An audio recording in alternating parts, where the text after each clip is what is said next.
Brilliance Audio. Mother of All Secrets by Kathleen M. Willett. Performed by Sarah Malo Christensen and Jennifer Jill Araya. Screams woke me, as they had every night and morning and afternoon for the past 86 days. Immediately, my heart started pounding. Despite 86 days of practice, I still wasn't used to being yanked from sleep by shrieks. There was something so violent, so merciless about it, like it was some kind of military training drill I was being forced to undergo. Except this wasn't a drill. It was my life, and there was no end to it in sight.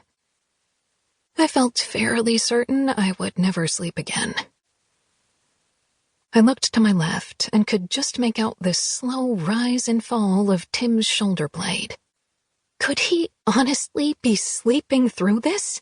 I wondered with an anger that surprised even me a little bit. Seriously?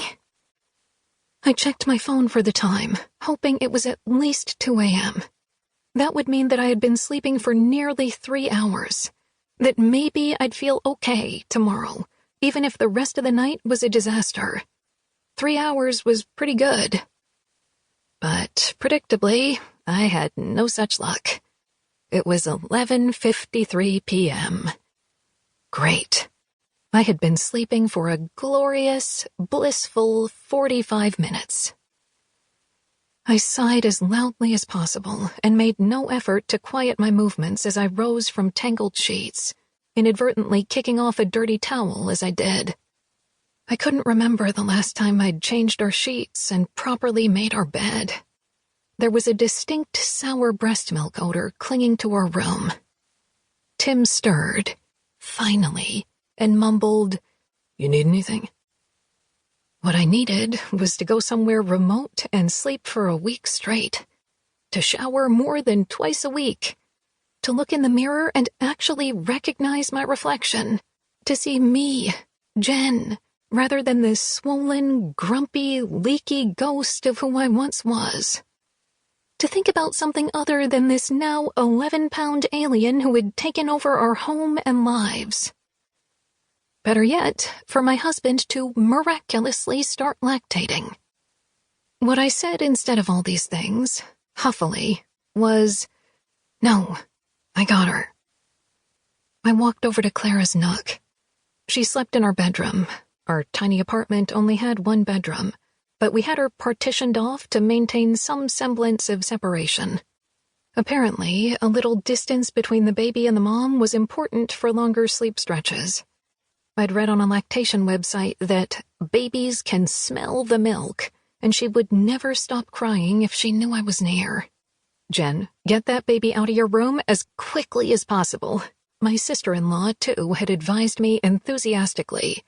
As soon as we moved Tyler to his crib in his own room, he started sleeping through the night immediately.